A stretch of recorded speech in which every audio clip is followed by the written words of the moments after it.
good morning to you all children. Today we will learn about the chapter mensuration, that is area related to circles.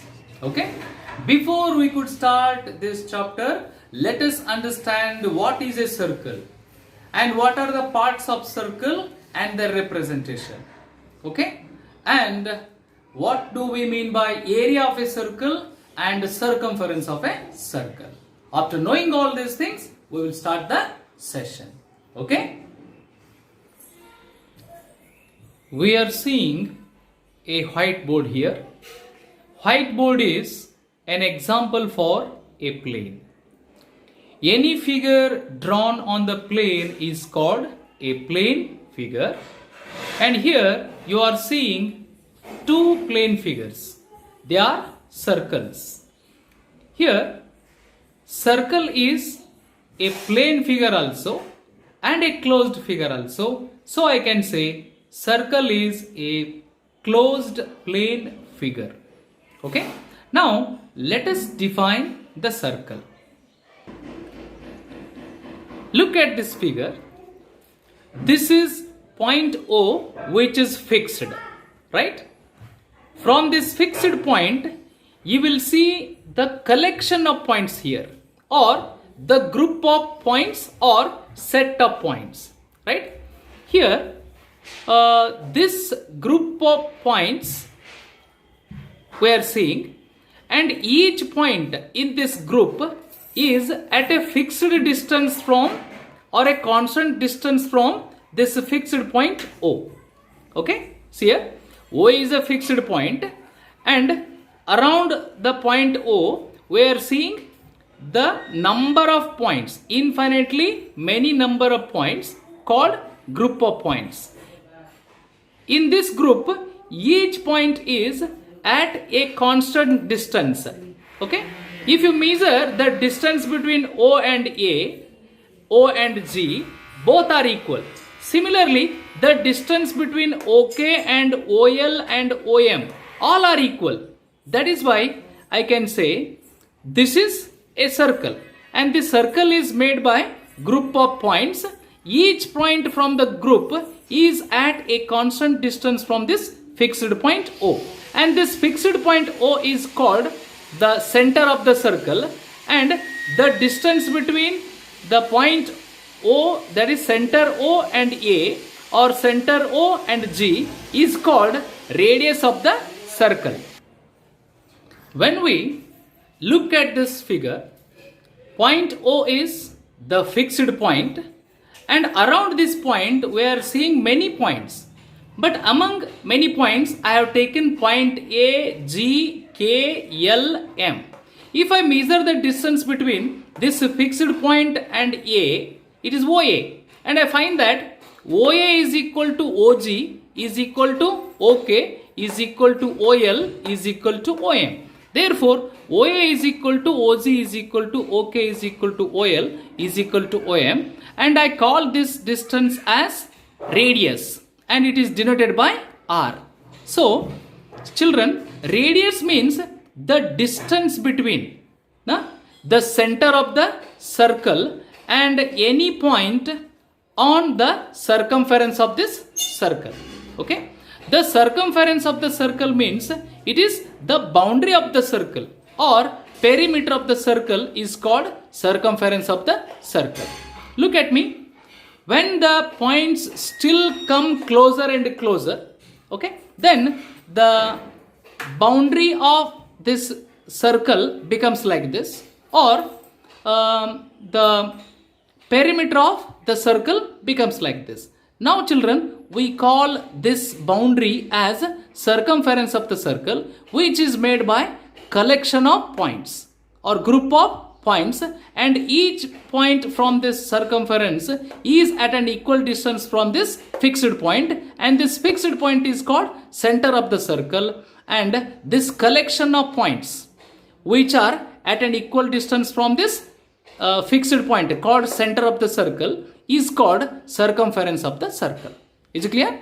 This fixed point is called center of the circle, and this is called circumference of the circle. It is made by infinitely many number of points, and each point in this group is at an equal distance from this fixed point called center, and the distance between the center and any point on the circumference of the circle is called radius. Here O is center and A is a point on the circumference, that is why OA is radius. G is a point on the circumference of the circle and O is center of the circle. Therefore, the distance between center of the circle O and the point G is OG, and this OG is called radius, and this radius is constant for a circle and it is denoted by the letter R. Okay. Here in both the faces, here less number of points are there and here more number of points are there. When the number of points come closer, then it becomes a line like this, which is closed. That is why I can say circle is a plane shape and closed shape. Okay. So children, this is called the circumference of the circle, and it is also called boundary of the circle, or it is also called perimeter of the circle. Okay. Here you can see when a circle is drawn or represented on the plane, the circle divides the plane into three parts. Okay. See, within the circumference, whatever the area comes, region comes, it is called interior region. Okay. Outside the circumference of the circle, whatever the area comes or region comes, it is called exterior region. Therefore, one plane is divided into three parts when a circle is drawn on a plane. That is interior region and circumference of the circle and exterior region are the three parts when a circle is drawn on a plane is divided. Okay. Yes, now we will learn about parts of the circle. Okay. Circle has so many parts and we must have to learn them to understand the further concept. Look at the figure, children. This O is called center of the circle and this boundary is called circumference of the circle. It is also called perimeter of the circle. Okay. The distance between the center and any point, okay, on the circumference of the circle is called radius. Here OT is called radius and OQ is called radius, and similarly OP is called radius. Okay. These are the parts of the circle. And if we look at the line segment AB, here AB is called the chord of the circle. Okay. Chord of the circle means it is a line segment. Okay. Both the endpoints of the line segment AB are lying on the circumference of the circle. Such line segment is called chord of the circle. Okay. What is chord? Chord is a line segment whose endpoints will be exactly on the circumference of the circle. It's called chord. But when we look at the straight line RS is called secant of the circle, not chord of the circle, because here the straight line RS intersects the circle at two different points, C and D. Such straight line is called secant of the circle, right? Secant means it is a straight line which intersects the circle at two distinct points, okay, C and D. This is called secant of the circle. But children, if we take the straight line XY, right? The straight line XY does not intersect the circle at two different points. It touches the circle exactly at one point. Okay. But such straight line is called tangent of the circle, and this point Z is called point of contact. Is it clear? Okay. But now look at the line segment PQ. Okay. This line segment PQ, it passes through the center of the circle and its endpoints P and Q are exactly on the circumference of the circle. That is why the point PQ, the line segment PQ is called diameter of the circle. We may have one doubt here. AB is also line segment, PQ is also a line segment. The endpoints of AB are also on the circumference of the circle, and the endpoints P and Q are also on the circumference of the circle. But AB is not passing through the center, whereas PQ is passing through the center of the circle.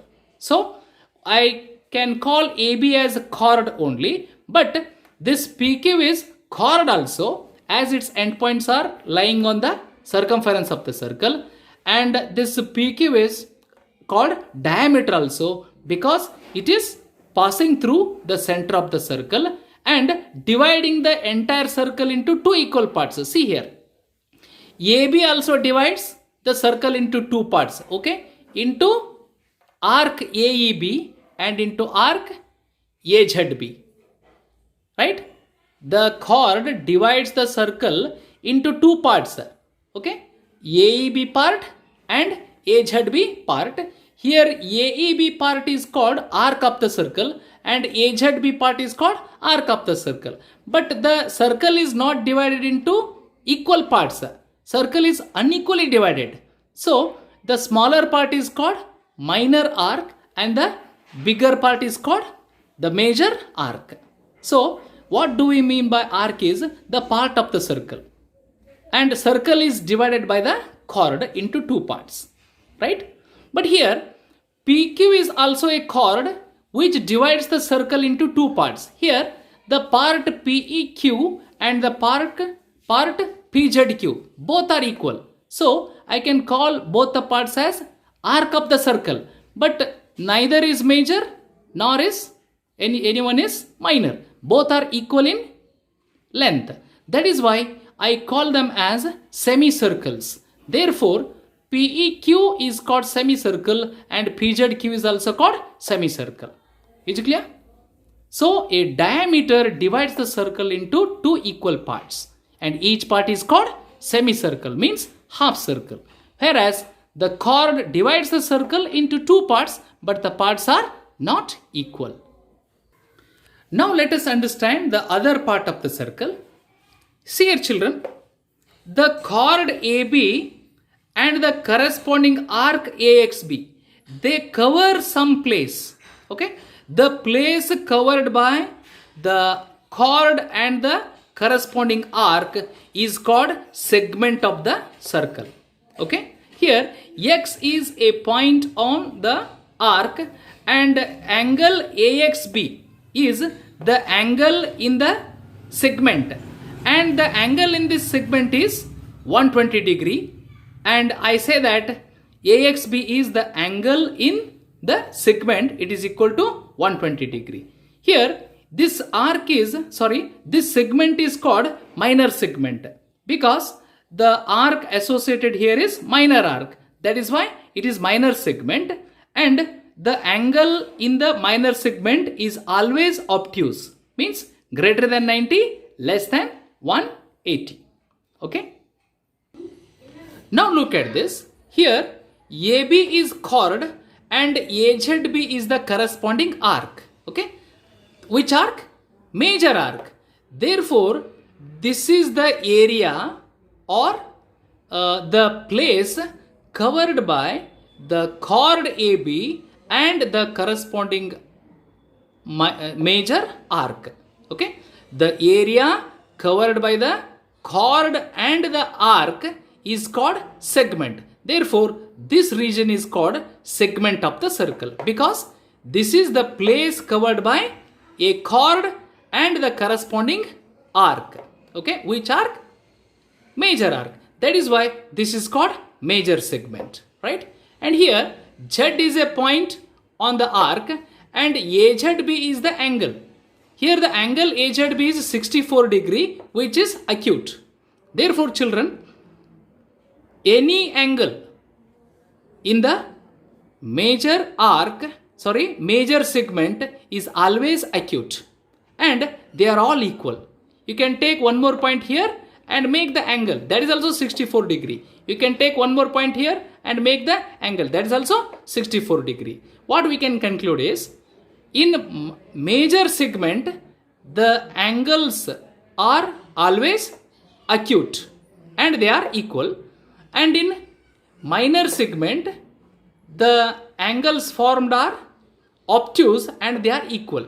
Instead of at point X, you can take one more point Y here and make the angle AYB, that is also 120 degree. Therefore, all angles in the minor segment are obtuse and equal.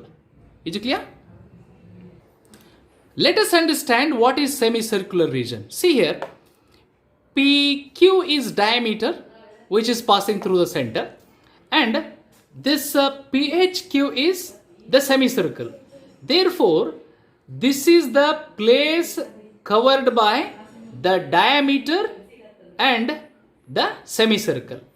Therefore, the diameter and corresponding semicircle, they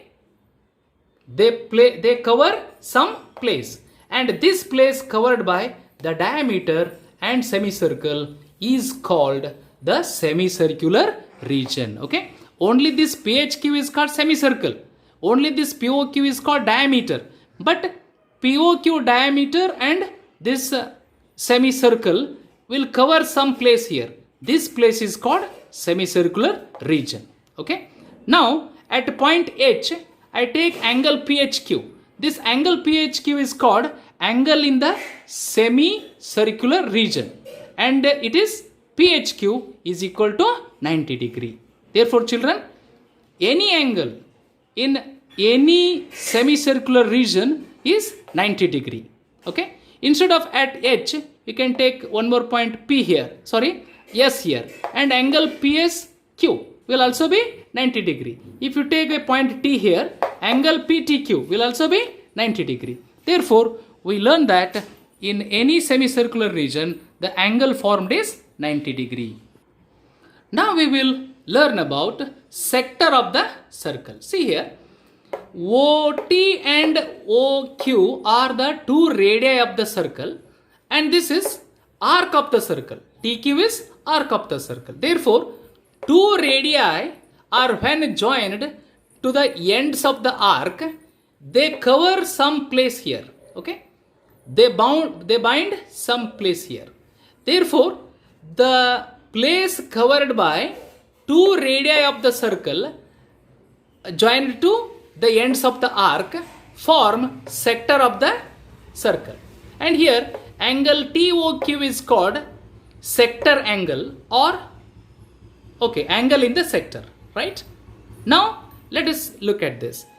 Here also two radii are joined to the arc of the circle. Here also two radii are joined to arc of the circle.